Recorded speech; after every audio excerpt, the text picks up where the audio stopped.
everyone, and welcome to the 202nd episode of the Atlas Society Asks. My name is Jennifer Grossman. My friends call me Jag. I'm the CEO of the Atlas Society. We are the leading nonprofit introducing young people to the ideas of Ayn Rand in fun, creative ways, including graphic novels, animated videos, even music videos. Today, we are joined by Nuala Walsh, live from Dublin, where it is getting late. So let's make the most of our time. Before I even begin to introduce the guest, I want to remind all of you, whether you are watching us on Zoom, Instagram, Facebook, Twitter, LinkedIn, YouTube, use the comment section to type in your questions, and we will get to as many of them as we can. Nuala Walsh is an adjunct professor of behavioral science at Trinity College Dublin, an independent non-executive director, best-selling author, TEDx speaker, and visiting fellow at the London School of Economics. She joins us to talk about her new book, TuneIn: How to Make Smarter Decisions in a Noisy World, which helps readers avoid misjudgment and maintain objectivity. Whether you are a young person making your figuring out your start of your career, or finding the right relationship, or a seasoned executive pressure to make countless high-stakes decisions in an age of accelerating change, or just your average citizen trying to make sense of a world in politically polarized times. Nuala's 100 plus articles for Forbes, Inc. and Psychology Today, and her insights are featured as well in the Financial Times, BBC World Series, Harvard Business Review, and on Fox Business. Wow. Nuala, thanks for joining us. Great to be here, Jennifer. Thank you very much. So in my introduction, I didn't get around to mentioning your storied investment career, including work at BlackRock, Merrill Lynch, and Standard Life Aberdeen, which earned you recognition as among the 100 most influential women in finance. Things have changed, but finance is still a largely male-dominated field, and I expect quite a bit more so 30 years ago, which reminds me of how Ayn Rand described her heroine, Dagny Taggart, in Atlas Shrugged. Quote, she was 15 when it occurred to her that women did not run railroads. To hell, and that people might object. To hell with that, she thought, and never worried about it again. So looking back to when you were growing up, when you were 15, was there anything that stands out as inspiring you or preparing you to pursue such a high-powered career and your interest specifically in the field of finance and marketing? Well, you're certainly right, Jennifer. Things have changed. I guess reflecting on my upbringing, there wasn't a specific moment that stood out as directly as either being inspiring or prepared me for a career in finance. Instead, my own journey actually unfolded, driven more by curiosity and opportunity rather than any kind of predetermined destination. And my family weren't involved in finance industry. And to your question, I'm really not sure what can prepare anyone for a workplace that can be so male-dominated or indeed political, as indeed many workplaces are now, particularly investment management, but indeed certainly not exclusively so. So it's not that I ever felt particularly drawn to investment banking, markets, or asset management, even though I was there for 30 years. So my interest really leaned more towards understanding human behavior and psychology. But what I did was I seized on these opportunities as they came along, and I guess followed my curiosity as well as pursuing paths that intrigued me overall. Well, you write a little bit about your grandmother and the perspective that she lent you, her experience growing up during the Troubles in Ireland.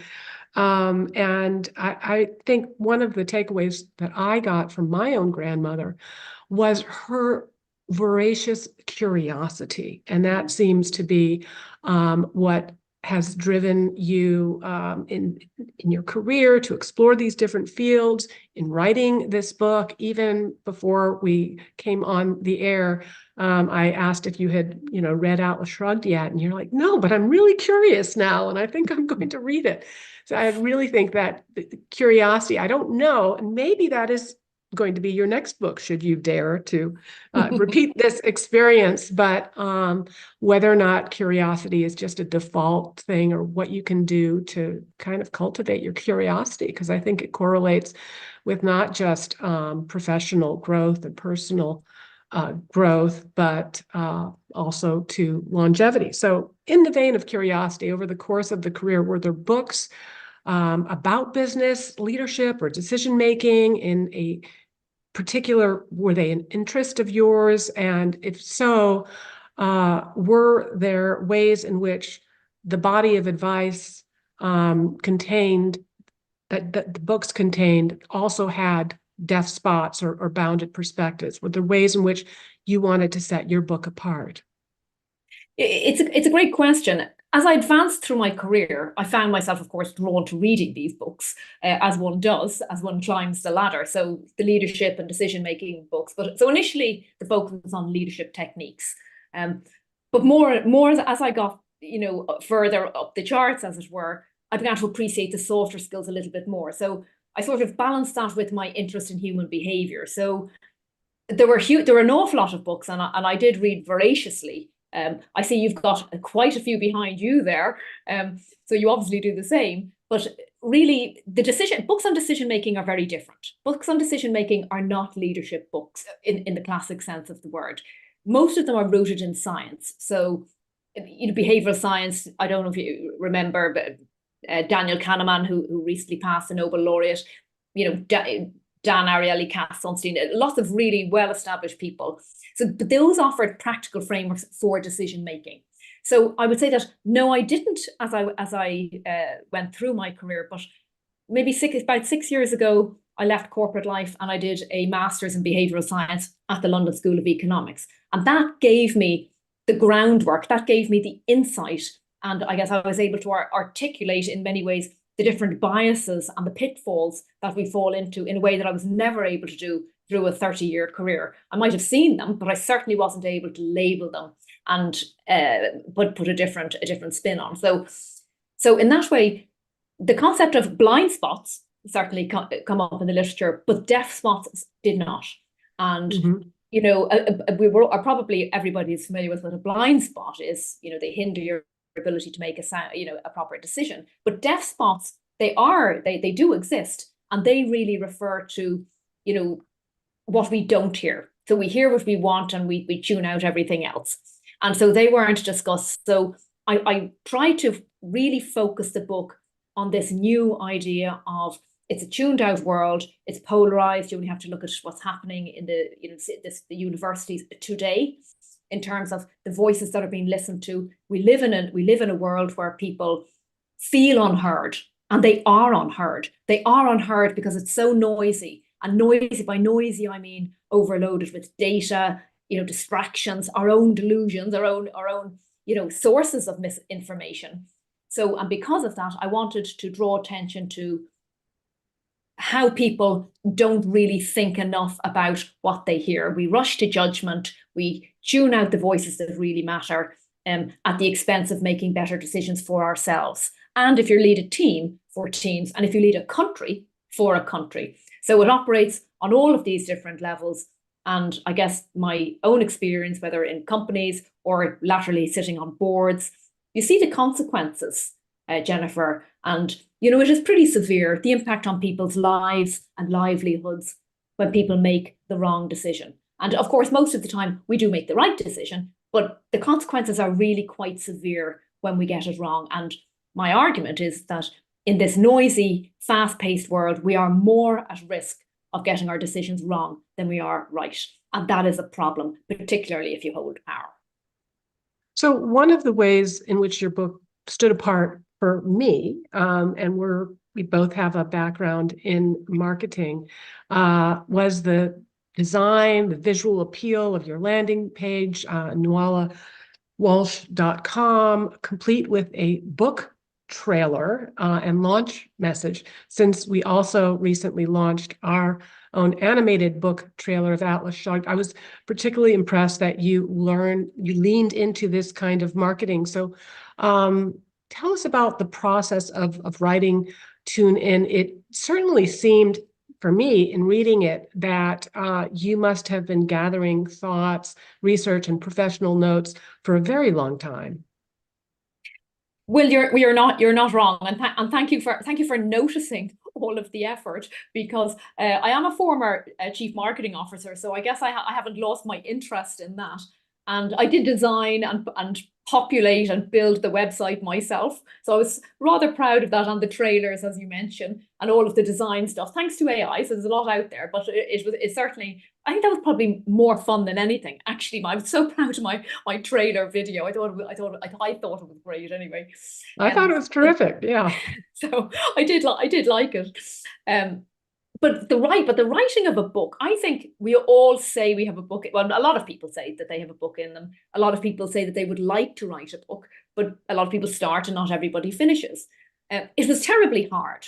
So I don't profess that it was an easy thing to do. Now, it was an enjoyable thing to do, but it was a hard thing to do. I didn't suffer the problem that some people have, which is, how will I find the time to do it? Or I have to get to my desk and what can I think about? Nonfiction is different to fiction. I think I would struggle hugely if I was to write a book of fiction. That's probably not my orientation.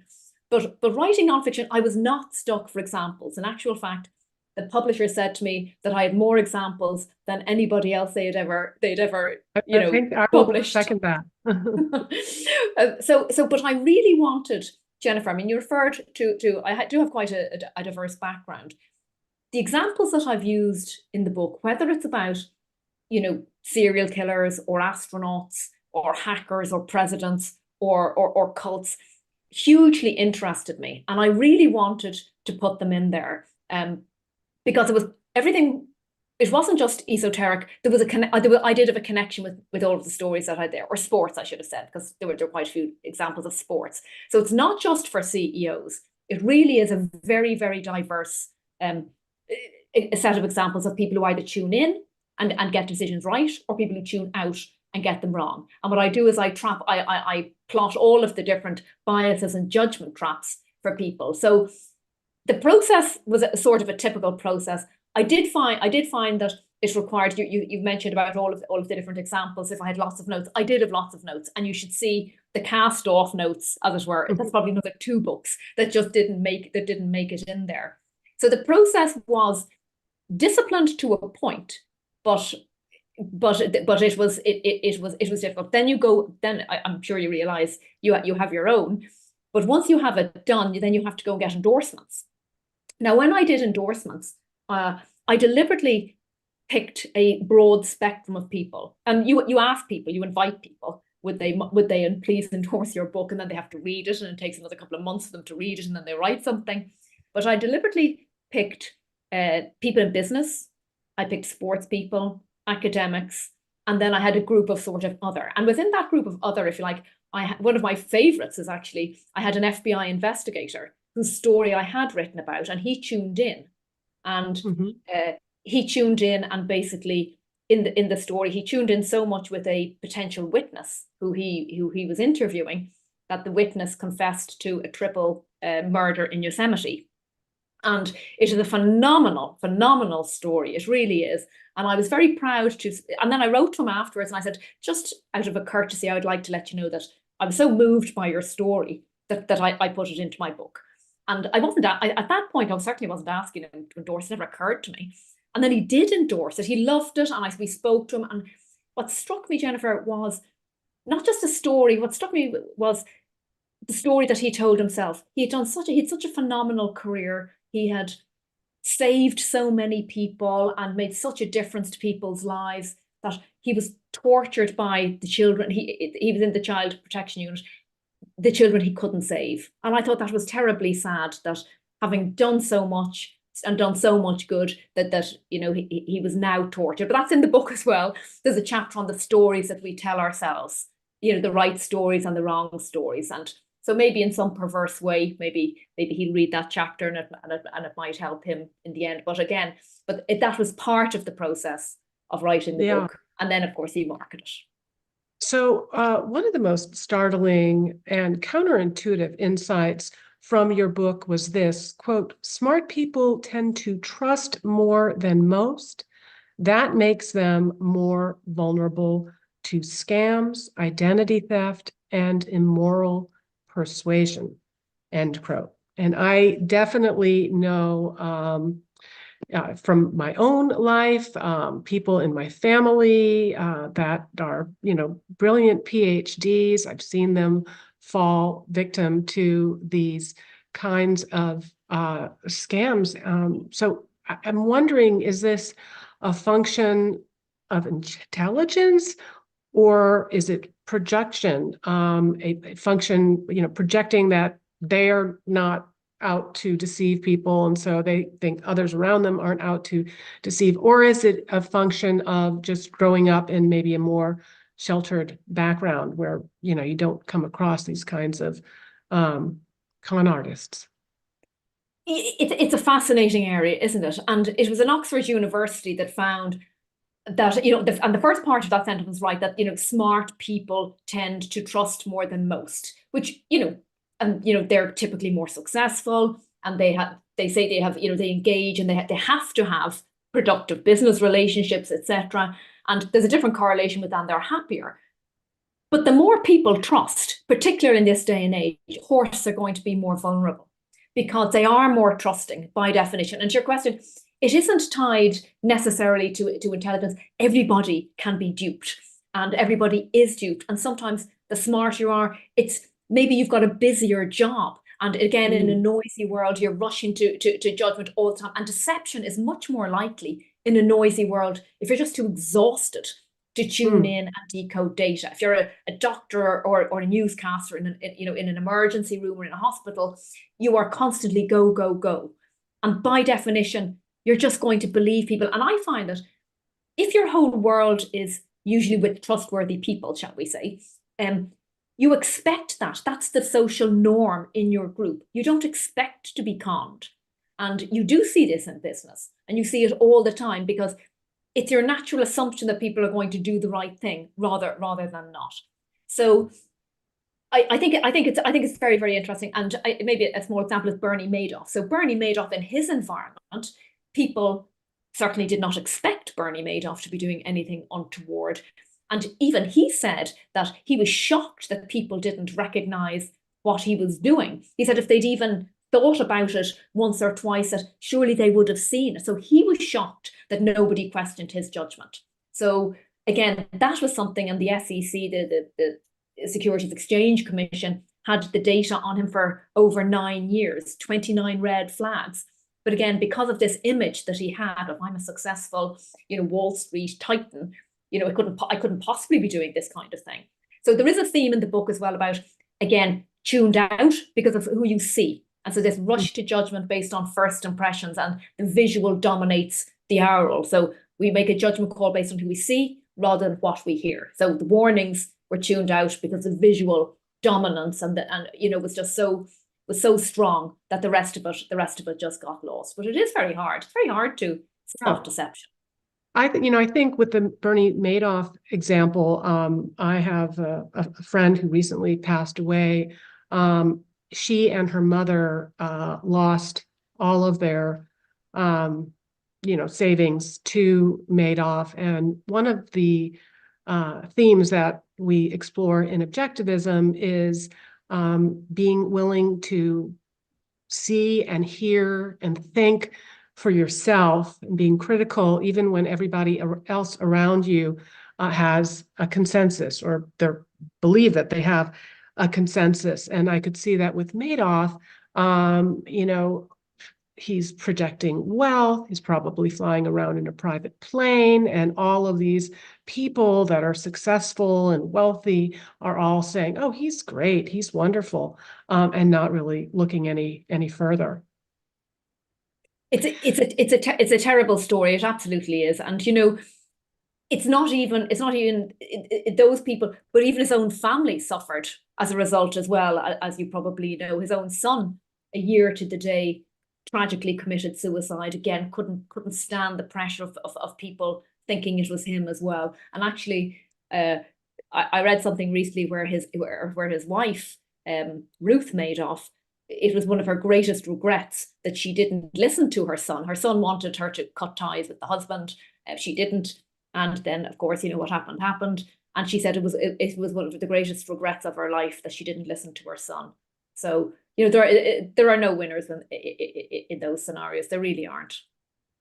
So we're going to get to some of the audience questions that are pouring in, but first, wanted to talk about this. One of the chief challenges of engaging young people with the ideas and literature of Ayn Rand is impressing on our stakeholders just how radically the content landscape and the content consumption habits have changed since the days when The Fountainhead and Atlas Shrugged were published.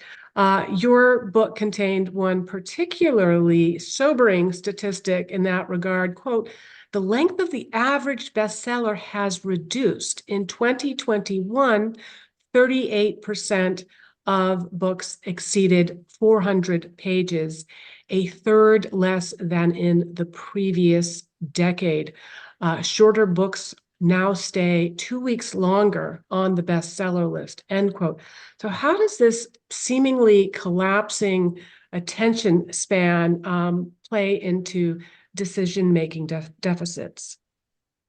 It is one of the fundamental problems, Jennifer. It really is. In a reductionist, 280 character soundbite world, people's concentration is shrinking. And there are plenty of studies that say that point to that. And not only that, but people feel their attention is shrinking. And I think as one of the famous scientists said, Herbert Simon, a wealth of information creates this poverty of attention. There's so much out there. We literally can't cope. I mean, you go for a run, you think about work. You're at work, you think about going for a run. The cycle just never stops. And even social media users, their time spans are shrinking as well. They curate a topic for a lot shorter than they did in the past. So if you think about your decisions in the workplace, the decisions that are fast, quick are rewarded. So everyone wants a quick decision, and that is a real problem because you pay an expert, you pay a consultant, you pay any professional for their considered opinion, but then at the same time you want them to think about it and reflect on it and give you the best guidance, but at the same time you want it tomorrow. So can I get just a quick answer now, or can you just summarize your 30 years in 3 sentences? So you kind of get that all the time, and it is a huge bearing on quick decisions. Now, sometimes, don't get me wrong, sometimes quick decisions are necessary. Again, go back to the emergency room, you can't reflect forever, and it's needed. But the problem is that the average screen time is a problem. If you have so little attention, you're not going to make the right decision. And that is a problem in a noisy world, and it affects your vulnerability to error. And there are plenty of examples of that. So it is a modern problem. It is one that people are aware of, but again, it's just one that people have to focus on if they want to rectify it. All right. Well, we're glad that at least people are using their screens to tune in to talk about your book. And we're going to get to a few of the questions right now. Candice Morena, I love you on Facebook. You're always first in to ask a question. And she asks, do you think there is a common piece of advice given for decision-making that is actually detrimental for people? Or maybe, something that cuts both ways? Oh, what a good question. I think it is that one about speed. Where people say, make a quick decision and just go with your instinct. Sometimes it's right, but sometimes it's not. So it is that all decisions are this double-edged sword in many ways.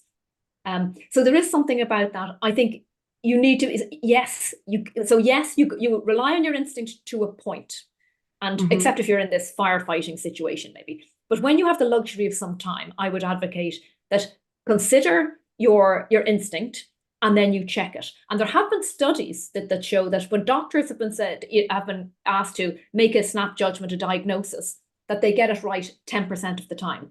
Then they're told, okay, now you have the luxury of going off and find some facts and check it out a little bit more. And their accuracy, even when they just have the opportunity to check facts and access a book, it increases to 40%. So the point is, of course, that extra seconds of reflection, extra time, you do make better decisions. The other problem is that if you only rely on your instinct, you have this bounded rationality, and you only make a decision based on your past decisions, the decisions your peers are making, your family are making, and your friends are making, or what you read about on social media.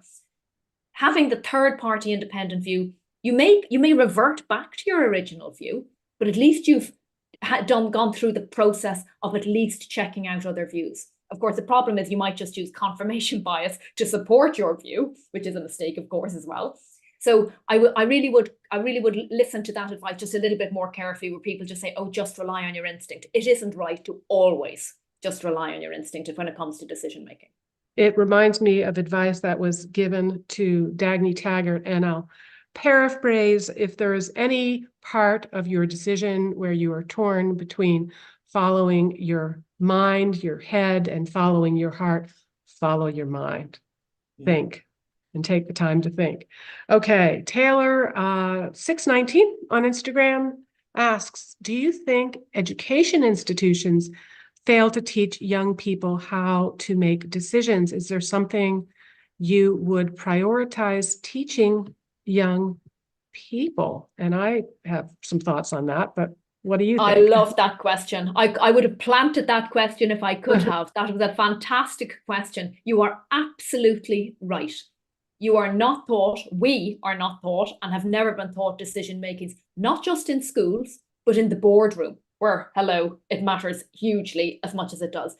I think why it just isn't part of the curriculum. It might be that people see it as a softer skill. It might be that people aren't trained, because you do need some training. It's not just about go with your instinct all the time. There is a science behind it, quite years and decades of study behind getting the right decisions, or when you get it wrong is really where the science comes in.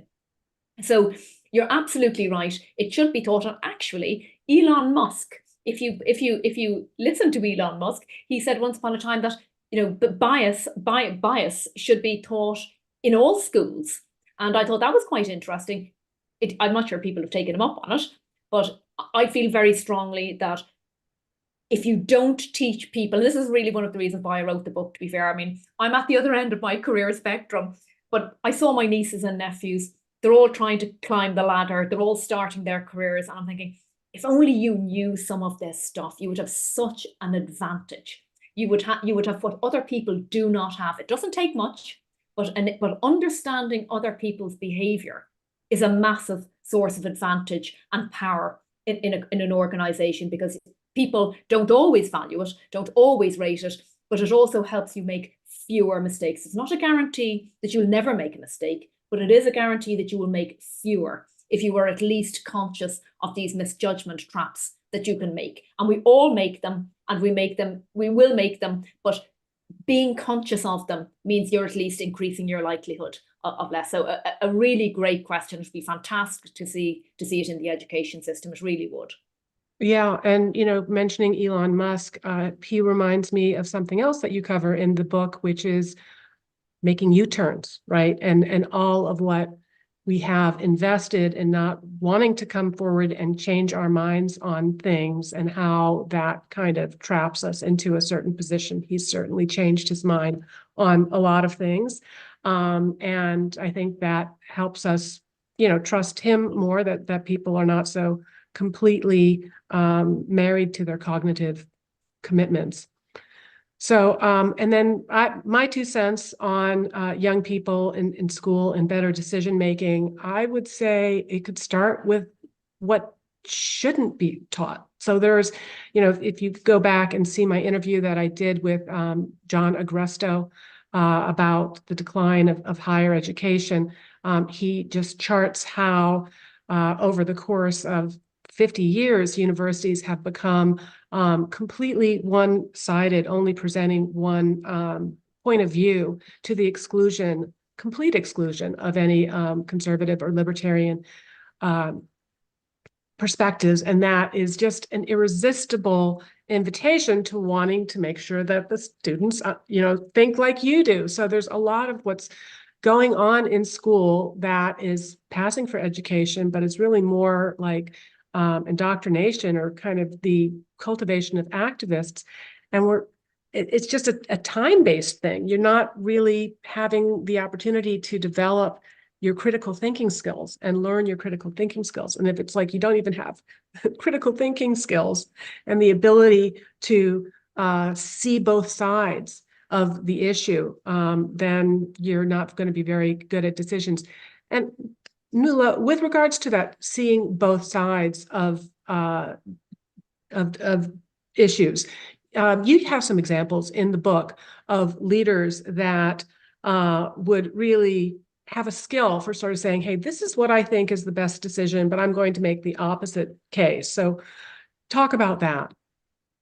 Well, funny, when you were talking there, you reminded me actually of Bill Clinton, and he is renowned for, and I think some of his biographers talked about how when he was making decisions, or some of the people who worked with him in the White House came back and talked about how when he was making a decision and when he was preparing an argument, he would learn both sides of the argument incredibly well and argue for the other side. And when you do that, you are then able to, I guess, you empower yourself to change your mind more so than before. And by doing that, it does break down that divide of actually being able to tune into the other person's point of view. Because if you don't do that, it's not just polarized, but you become more entrenched in your own way of thinking. So by doing that, by arguing for the other side, it sounds like, well, why would I do that? But actually, it does help you. It does help you make the alternative view. So it's a technique that actually anybody can do now, particularly those who want to develop those critical thinking skills, as you were just referring to there. Well, of course, I'm not a big fan of Bill Clinton because I would love to blame him for costing me a job when I was a speechwriter for President George H.W. Bush. But the other side of that coin is that maybe if President Bush had read your book and had someone who was willing to really make a strong case against his abandoning his tax pledge, he would have still been in the office. Never know. Okay. Let's see here. We have a question from My Modern Galt, another of our favorites here, asking from Instagram, what do you think about the trend of people getting stuck in their ways and not being open to making different decisions? Is there a method to break out of this? Well, you have to ask yourself, who wants the person to break out of the mold? So is it that you're stuck and you want to broaden your horizon, or you want somebody else you want to broaden someone else's horizon? I'm assuming it's probably the latter, that you're dealing with someone who just won't shift their way. I tell you, the one thing that you don't do, and psychology has shown this several times, is you never confront the person. And I find that it works that if you find something in someone's argument, there's always something right about the argument. I mean, that you may not agree with the totality, but if you can find something that you agree with, or something that you like about what they're saying, and relate to that and say that you agree with that, you avoid psychological reactance from them. So it's a starting point. Sometimes you need to accept that you're never going to change someone's opinion, no matter how hard you try. You can try all of these techniques, but sometimes people are just so entrenched, you just make them dig down more deeply. But a soft way to do it is exactly that, is to find, and there is always something, clever about someone's argument. I mean, even if you don't like a politician who has gone into power, you can at least recognize that they've done something right somewhere along the way. It's not that binary. People aren't that binary. So for me, I always try and find something good or something that I like about someone, even though, I may not agree with them, because what's the point? You're only becoming more adversarial, and you're never going to win, and you're never going to influence them. So if the objective in that case is to try and influence them, I think that's probably one of the easier ways to influence people rather than headbutting. And I think today what we're seeing is headbutting in too many ways. So that's where we get that polarization. People are just tuning out. They're not even trying to acknowledge any valid points in anyone else's argument. And I think that's a recipe for disaster. All right, I'm going to take one more, and then, guys, we will get back to you. But I do have a lot of questions from reading Nuala's book myself, so I want to get some of those in. But here's one, actually, that dovetails with one of the questions that I had prepared for you, and it's from Aaron Barker on X. He's asking, do you see any difference between older business people and new people who enter into business in terms of their decision-making choices?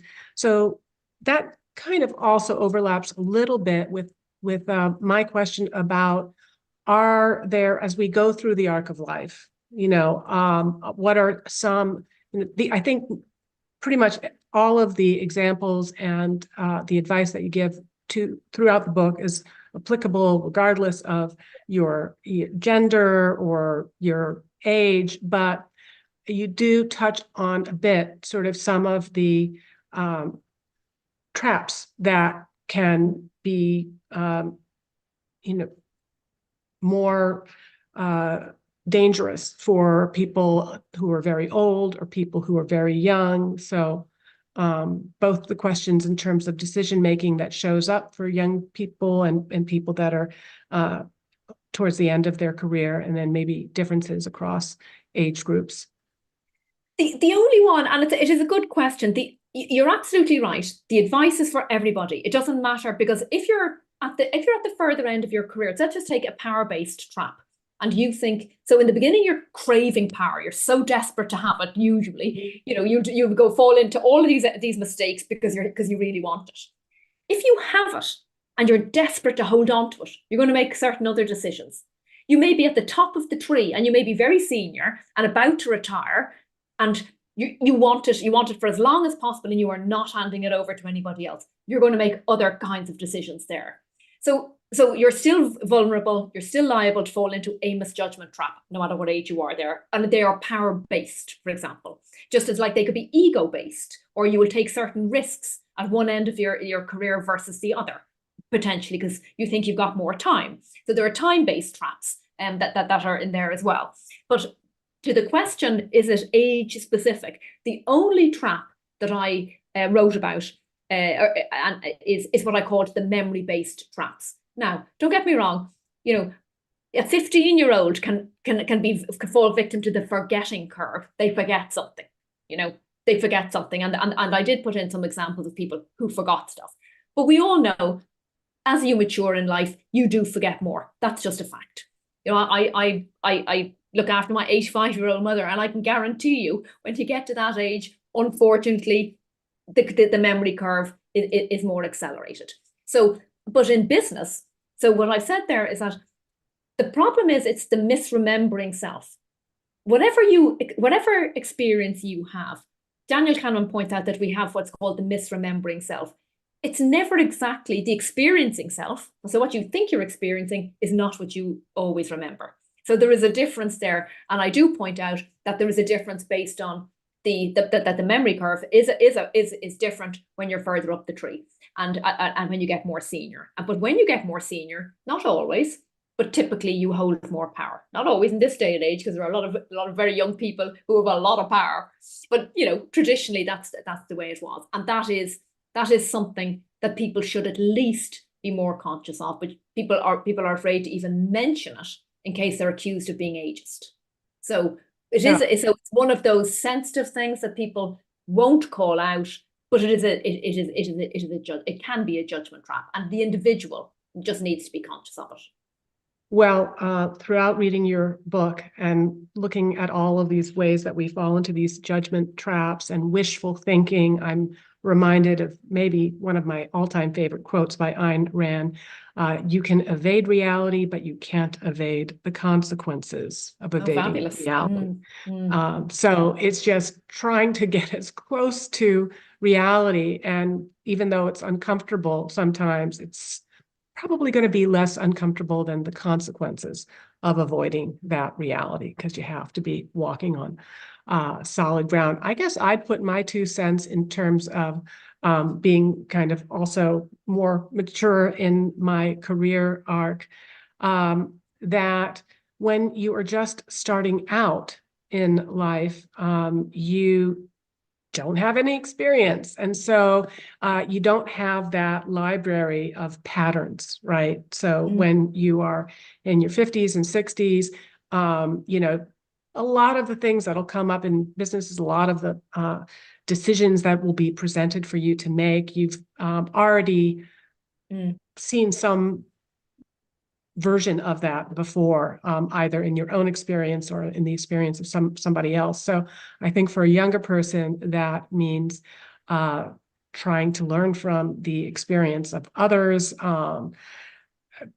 finding ways to provide value to your superiors so that they are willing to have a relationship in which they are able to take you under their wing and be more of a mentor.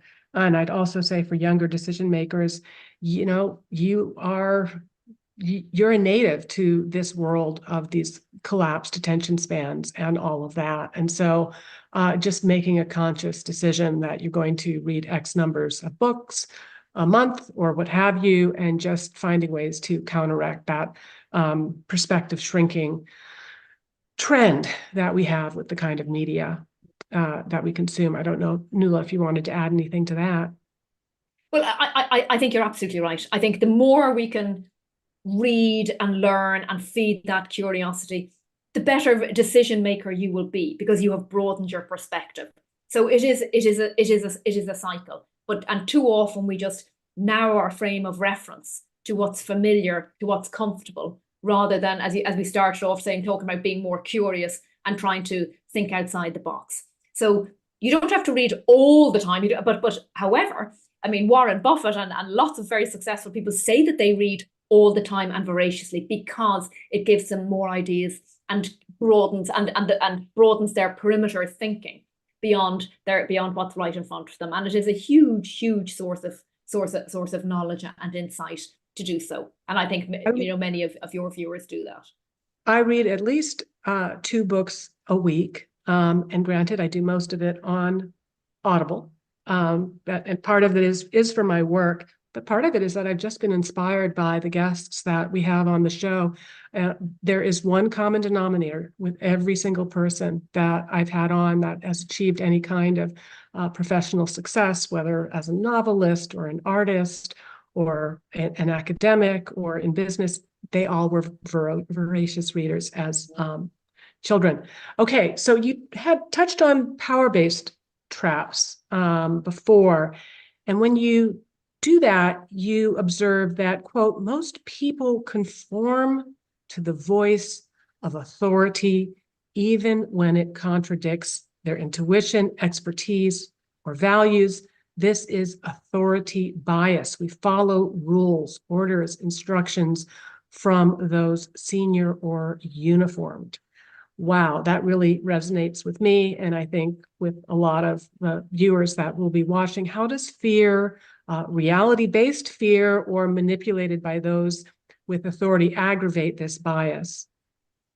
It's one of the biggest, and it's probably the most important bias within the power-based traps, is this conformity. And conformity and authority bias can be perceived authority. Yes, it can be to your boss, which is classic, the classic hierarchical conformity. But you can also over sublimate you're an idol or an expert and not challenge their view, so that you almost lose your own identity. So it's easy to explain when you talk about how a co-pilot will defer to a captain or a junior officer to a lieutenant, and that does happen. But social class, wealth, all creates this hierarchy of who gets heard. So although it is important that there is conformity, of course, we don't want anarchy, but authority bias is so innate in us that it can be a problem. And it can be a problem in a decision-making context. I mean, I'll give you an example. There's a study done for even in the caring professions. So it was in an Ohio hospital experiment where 95% of nurses willingly complied with their doctor's instructions to administer drugs that were against established practice. Now, was it just because these aren't stupid people or uncaring people and they care about their patients? So, was it fear of demotion? Was it just uber respect for the more senior person? Why is it that people don't choose to at least ask the question? And it's funny, I was saying this to somebody recently and they said, but the boss is always right. And I'm thinking, well, the boss might have more experience than you, but why is the boss always right? I mean, look at NASA, the space challenge shuttle, the space shuttle, the Challenger, all of the engineers, who didn't speak up. When you have authority bias, you then get into ethical problems. You get into misconduct. You get into bystander behavior. You get into complicit behavior when people don't speak up. And actually, my thesis was on whistleblowing behavior and why people don't speak up. And authority bias is one of the strongest reasons. This fear, as you said, this fear of punishment, of consequences. And we don't want to lose. So we have this innate loss aversion. So we dread losing things rather than gaining things. And anything that smacks of fear of loss makes us stop. And again, this aggravates blind spots and deaf spots, and sometimes dumb spots, as in you don't speak up when you should and when it's really important. So, and as a power holder, it's really important to know that when you hold power, when you're admired by other people, that your power exerts a subtle silencing effect. And when you know that, it's really important, A, when you're the power holder, but B, when you're not the power holder and you're looking at someone with perceived power, formal power or informal power that you've given them. Yeah, I mean, that was really remarkable what you said about somebody saying the bosses are always right. When you are in an executive position, when you are the boss, you want to make sure and you're sane and again, maybe most don't, but at least you have enough humility to know that you're fallible and that you make mistakes. You want your friends and certainly those on your team, your most trusted people that work with you, to tell you when you're making a mistake. Because we all, even when you're the boss, even when you're the CEO, even when you're the chairman, we all report to a higher power, whether that is, a board of trustees or your donors or the marketplace. So I think making sure that you're avoiding making mistakes. And I do remember in my career,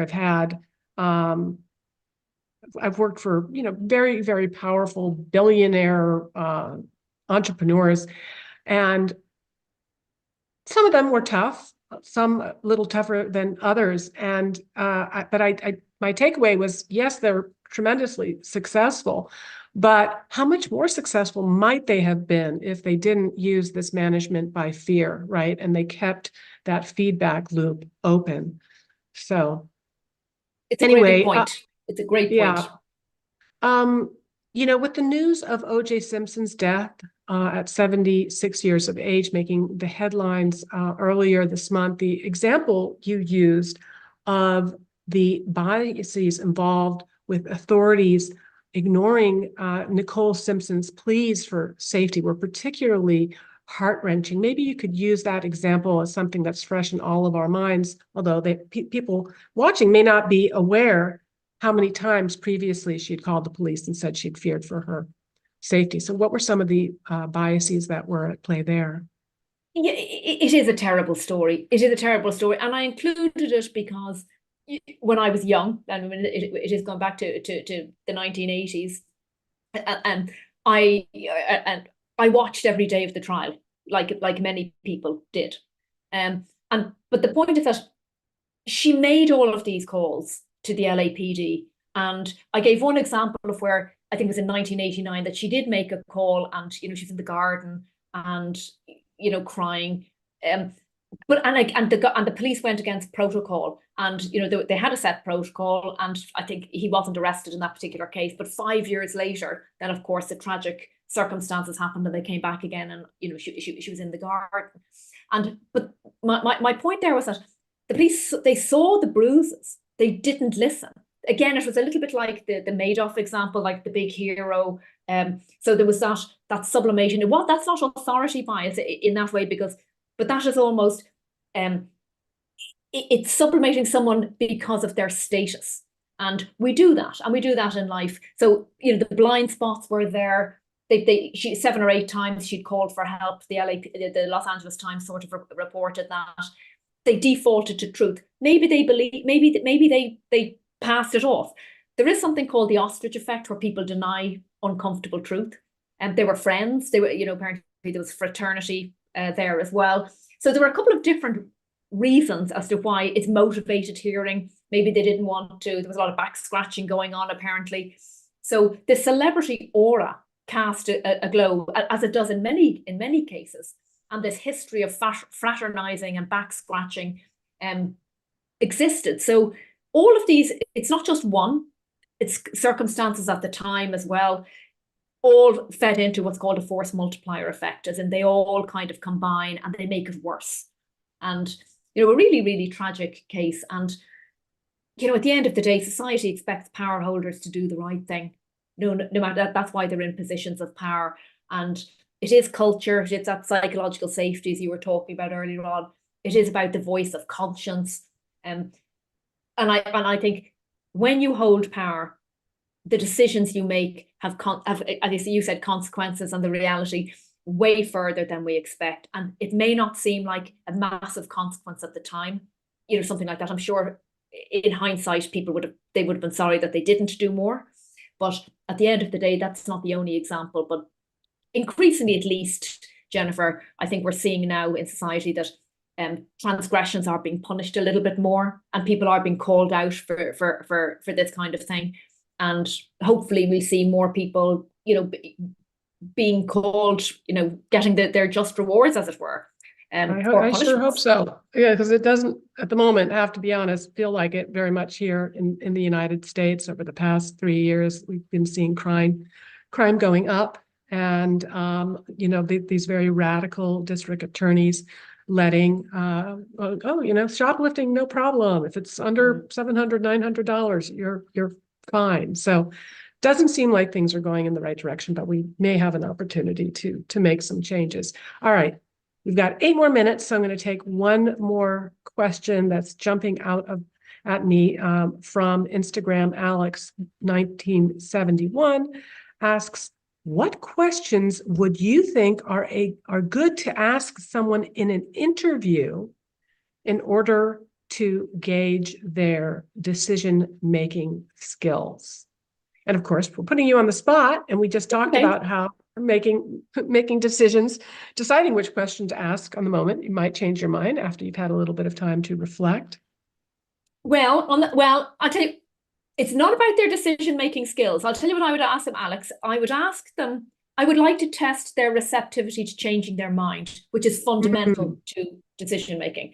And I would ask them, and this is going to seem, it might feel quite trite, but I would ask them, I would try to test what I call status quo bias, which is, are you afraid of change? Do you do the same thing all the time? Do you drink the same coffee?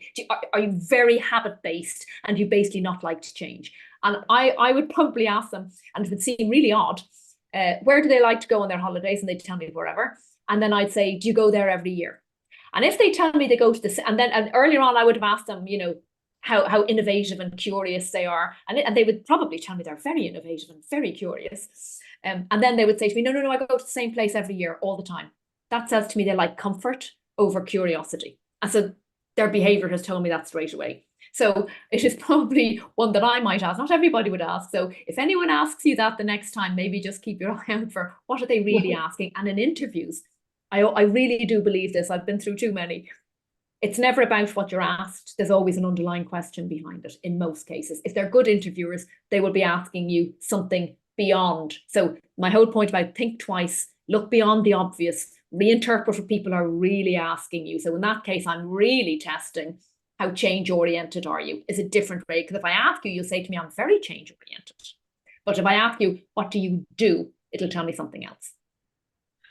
All right. And as I mentioned again, your website was really very impressive. So I'm going to ask that we put that link across the platforms. Is your TEDx talk there embedded Yes, in it your is. website? Okay, Yes, it great. is. Well, let's talk a little bit about that, because towards the end of the book, you describe how in preparation for a TEDx talk, you found yourself beset by nerves.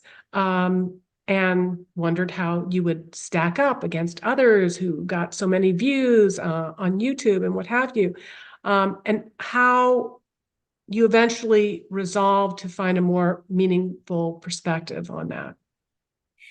Yeah, I remember it well. I remember it well. Again, this is one of the things that people say, I'd love to do a TEDx talk or a TED talk. Well, I suggest go try it, because it is very nerve-wracking. So Intimidating, yeah. it is. And I'll tell you how I got over it. I was nervous. And I was nervous until the point where it was on how to overcome indecision. And I loved my content. I thought my content was great, whether it was or not. I thought it was, and that always helps. And I thought this content is really going to help people who can't decide. And what I did was I shifted the focus from me and am I going to stutter and am I going to get it wrong and am I going to forget something and is it going to be in cyber permanence my mistake? And I tried to focus on the people in the room who were very normal people in the room. And I thought, my content is good. It's going to help you. And I genuinely believed it was going to help. And then I thought, I'm telling someone something that's going to help make a real difference to their lives. And so I did it, and that did calm me down, believe it or not. And then when I was finished, of course, it's like, oh, well, who's going to look at it? When I had, what made a difference afterwards was actually, there was a woman there who said, in the audience, who said that her daughter was struggling with anxiety. And she wrote to me like on LinkedIn, maybe a month later. And she said, thank you very much. I really liked your talk. I was in the room and she said, my daughter was with me and she was really struggling with anxiety. And because of your talk, she couldn't make up her mind about X. And, this really helped her and she decided why. And I just thought, gosh, and that actually meant more to me than people saying, oh, great job, or it was good, or they liked it. I thought that really made a difference to someone. And then I was working with another person on a board, and they were establishing a board practice. And they said, oh, Nuala, I listened to your TED talk and I couldn't decide what I was going to do about my board practice. So it was a CEO, and he said, I've been hemming and hawing. Now I understand why I couldn't make up my mind. And because in the talk, I point out why you can't make up your mind, what the reasons are and how you overcome them. He said he had decided to close his board practice. So it was practical examples like that actually, I think, made a real difference. So taking it away from yourself and your ego and putting it on to actually, I'm helping someone else. That's actually all that matters, really. And that did make a difference, Jennifer, believe it or not. All right, we've got 2, maybe 3 minutes left. Final question here. I recently interviewed Jonah Goldberg, who shared some advice that he received from Charles Murray, who said, if you set out to write a serious book and you don't change your mind on at least half a dozen issues, you were doing it wrong. So I'm wondering if there were any areas where you changed your mind, or just even big surprises that you came across over the course of writing this book. Yes, I started with one idea and I kept to the main area, and I changed the orientation to these deaf spots. I didn't start with deaf spots at all. I started with the mistakes that people make. So it was going to be just a book about the mistakes that people make and the psychological reasons. My moment of insight was, this is about tuning out and about people don't listen. It's not don't listen, it's don't reinterpret. So did I change my mind? Yes, but I broadened my mind. And I think that because I kept digging and digging for more information, I found what I felt was a better angle that would help people just think a little bit differently.